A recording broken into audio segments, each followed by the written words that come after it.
गणपति महाराज की जय। गुरु महाराज की जय।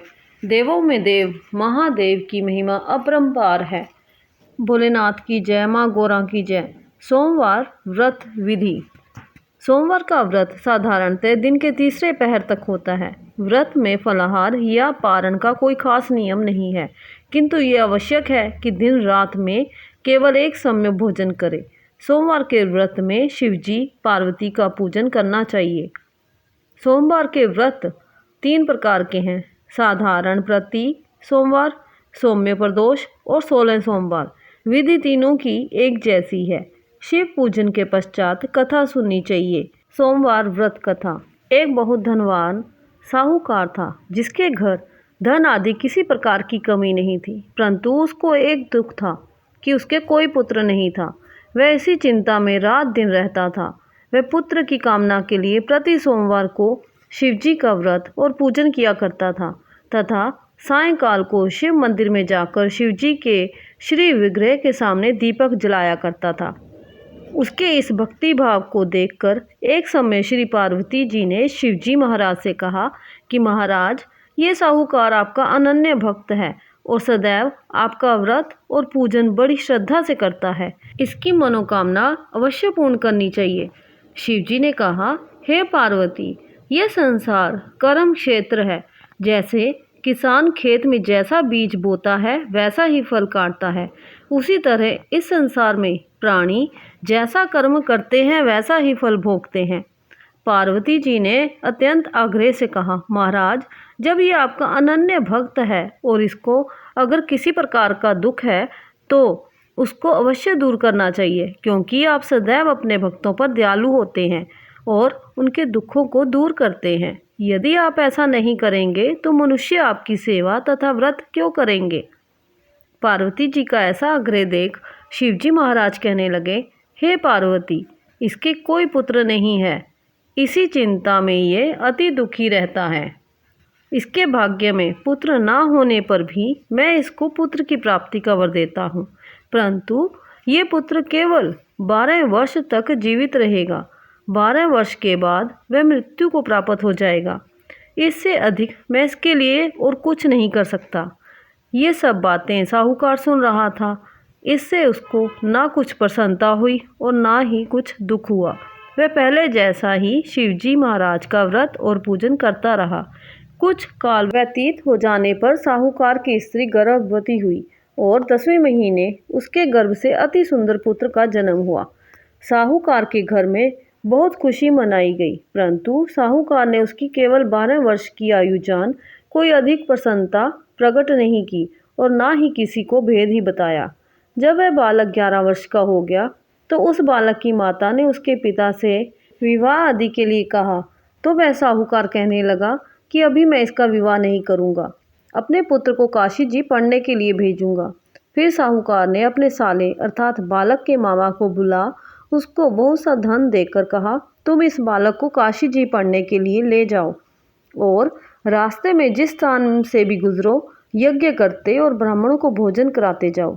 वह दोनों मामा भांजे यज्ञ करते और ब्राह्मणों को भोजन कराते जा रहे थे। रास्ते में उनको एक शहर पड़ा। उस शहर में राजा की कन्या का विवाह था और दूसरे राजा का लड़का जो विवाह कराने के लिए बारात लेकर आया था, एक आंख से काना था। उसके पिता को इस बात की बड़ी चिंता थी कि कहीं वर को देख कन्या के माता पिता विवाह में किसी प्रकार की अड़चन पैदा न कर दें। इस कारण जब उसने सेठ के अति सुंदर लड़के को देखा तो उसके मन में विचार आया कि क्यों न दरवाजे के समय इस लड़के से वर का काम चलाया जाए। ऐसा विचार कर वर के पिता ने उस लड़के और मामा से बात की तो वह राजी हो गए। फिर उस लड़के को वर के कपड़े पहना तथा घोड़ी पर चढ़ा दरवाजे पर ले गए और सब कार्य प्रसन्नता से पूर्ण हो गया। फिर वर के पिता ने सोचा कि यदि विवाह कार्य भी इसी लड़के से करा लिया जाए तो क्या बुराई है। ऐसा विचार कर लड़के और उसके मामा से कहा, यदि आप फेरों का और कन्यादान का काम भी करा दें तो आपकी बड़ी कृपा होगी। मैं इसके बदले में आपको बहुत सारा धन दूंगा। तो उन्होंने स्वीकार कर लिया। विवाह कार्य भी बहुत अच्छी तरह से संपन्न हो गया, परंतु जिस समय लड़का जाने लगा तो उसने राजकुमारी की चुनरी के पल्ले पर लिख दिया कि तेरा विवाह तो मेरे साथ हुआ है, परंतु जिस राजकुमार के साथ तुमको भेजेंगे वह एकांक से काना है। मैं काशी जी पढ़ने जा रहा हूँ।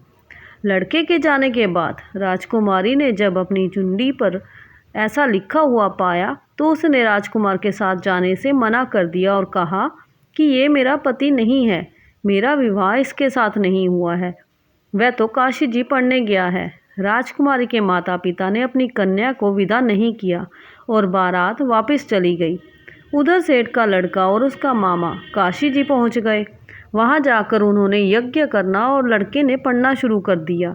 जब लड़के की आयु 12 साल की हो गई, उस दिन उन्होंने यज्ञ रचा रखा था कि लड़के ने अपने मामा से कहा, मामा जी आज मेरी तबीयत कुछ ठीक नहीं है। मामा ने कहा, अंदर जाकर सो जाओ। लड़का अंदर जाकर सो गया और थोड़ी देर में उसके प्राण निकल गए। जब उसके मामा ने आकर देखा कि वह मुर्दा पड़ा है तो उसको बड़ा दुख हुआ और उसने सोचा कि अगर मैं अभी रोना पीटना मचा दूंगा तो यज्ञ का कार्य अधूरा रह जाएगा। अतः उसने जल्दी से यज्ञ का कार्य समाप्त कर ब्राह्मणों के जाने के बाद रोना पीटना आरंभ कर दिया। संयोगवश उसी समय शिव पार्वती जी उधर से जा रहे थे। जब उन्होंने ज़ोर ज़ोर से रोने की आवाज़ सुनी तो पार्वती जी कहने लगी, महाराज कोई दुखिया रो रहा है, इसके कष्ट को दूर कीजिए। जब शिव पार्वती जी ने पास जाकर देखा तो वह एक लड़का मुर्दा पड़ा था। पार्वती जी कहने लगी, महाराज ये तो उसी सेठ का लड़का है जो आपके वरदान से हुआ था। शिव जी कहने लगे, हे पार्वती इसकी आयु इतनी ही थी सो ये भोग चुका।